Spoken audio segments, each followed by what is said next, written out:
Yeah, no, that's what I just spoke to the boys about then. It was, I thought they showed some real heart again tonight. Obviously coming into the game still with a lot of talent on the sidelines, but we're kind of getting used to playing without that talent at the moment. But I wouldn't have thought I would have lost both my starting front rowers. But they just keep finding a way. I just keep admiring their effort, and their belief in each other. And we're looking a bit dusty there at half time, down 18-10, whatever it was. But I think everyone had the confidence that they could put that second half in that they did. And 16-0 in the second half, and we get the chocolate. So I was very happy with them. What's the prognosis on Andrew and Matt?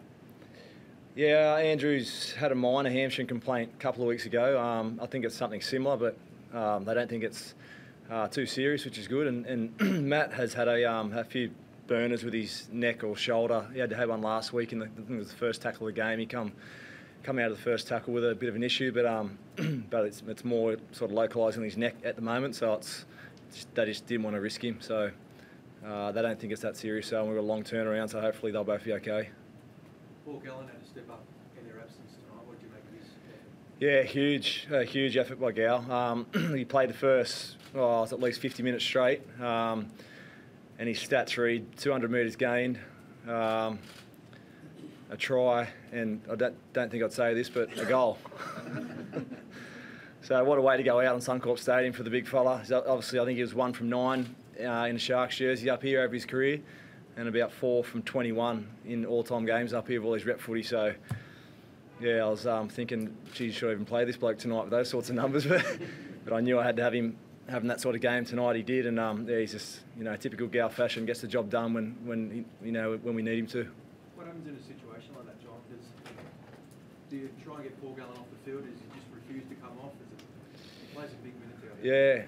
Yeah, I've had a few different combos with him this year. He only spoke to me during the week, feeling that he plays a bit better when he plays a bit longer minutes. Some players react better to having short stints, but once you wind him up, he's better if you just keep him going. So the plan was to push him out to about 50, and then we lost Andrew and Matt, so had to get him off just quickly and roll him back on again. So yeah, it sort of changed on the run with Gal, but depending on how the game's going, if it's going okay and we're getting a fair share of footy, I think Gal is better just playing the minutes rather than coming off and coming back on again.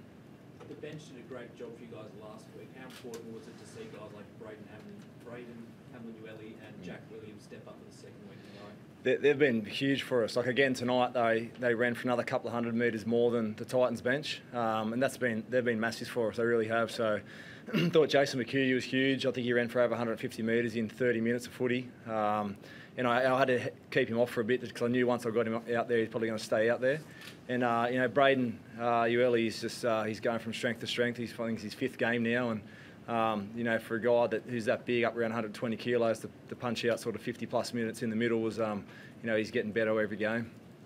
What about Chad, mate? Does he get enough recognition in the game, do you think?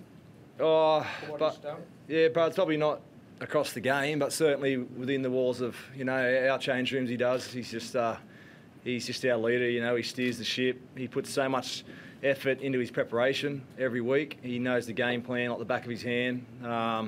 He's so calm under pressure.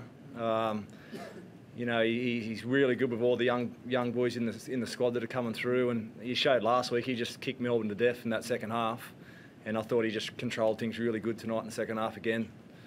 So I'm wrapped for him. He's having a great year. John, it's Britton Nakora. Not many people up here knew much about him before this year. What do you make of the his rookie season, the first 9 rounds? Yeah, he doesn't look like a rookie, does he? It's amazing how he's taken to this level of footy. He played. I've had a lot to do with him. Obviously, coming through 2 years with me in the Holden Cup, and I've seen the qualities that he could bring to the side, and that's why I gave him his debut in round 1. I was confident that he could, fit in, let alone to go to the level he has. But he's just a great kid, Britt. He's a bit busted there tonight, so he had to play a bit busted. He got a couple of hits around the head, and he had to push through the pain barrier.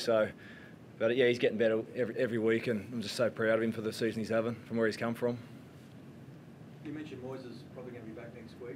What about the 2 tonight, Matty and Fida? Are they a chance as well? Yeah, I think the long turnaround will help them. I don't think either of them serious, but I mean, Matt could be serious. It's a neck injury, so any neck complaint, we have to be made sure we check that out. But Andrew looks like a minor hamstring complaint. So his other hamstring he had wasn't like in the muscles, like in the fascia or whatnot outside it. So it wasn't. He played the next week. So hopefully it's something similar to that. What does this say about your side, mate, when you're winning games like this at the moment against Melbourne last week with so many players out? Yeah, I think they believe in each other. They've got a huge amount of belief in their ability to get the job done. I think, there's no question their toughness, a physically tough, gritty team. I think they're playing the way Sharks teams have played well over the years. Their backs against the wall type stuff. Seem to play best when they're, under a bit of adversity. So, we sort of flushed that victory against Melbourne pretty quick. I think our biggest threat this week was not be able to back it up after being on the high after beating Melbourne, but they just flush it and they move on. So I'm really enjoying that at the moment. Their ability to not get too high after a win and not get too low after a loss. They just jump onto their next job, which is turning up at training and preparing well. So even the guys who are only got a few games of experience, they seem very mature. Josh Morris has been a great signing, hasn't he? Yeah, Buzz, he's been awesome. Like the way he carried the ball tonight, and just his leadership off the field. Like he come to us in the pre-season and he's worked really hard with our young outside backs, and he's one of the best defensive centres I think in the game. He's so safe out wide, and he's really starting to carry the ball with a lot of intent.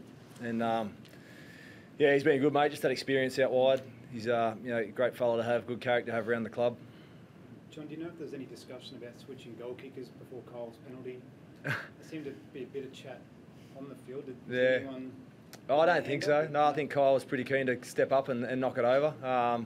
Chatty hasn't been doing too much kicking of late. Obviously, Sean started the season kicking for us, but Kyle's an outstanding kicker. He just had a few missed kicks tonight early, but as I said after the game to someone, I've seen Kyle kick a lot of pressure goals coming through the grades from the sidelines and whatnot, so pretty confident he could knock that one over. Gow might have been putting his hand up too. We will next week. Thanks, guys.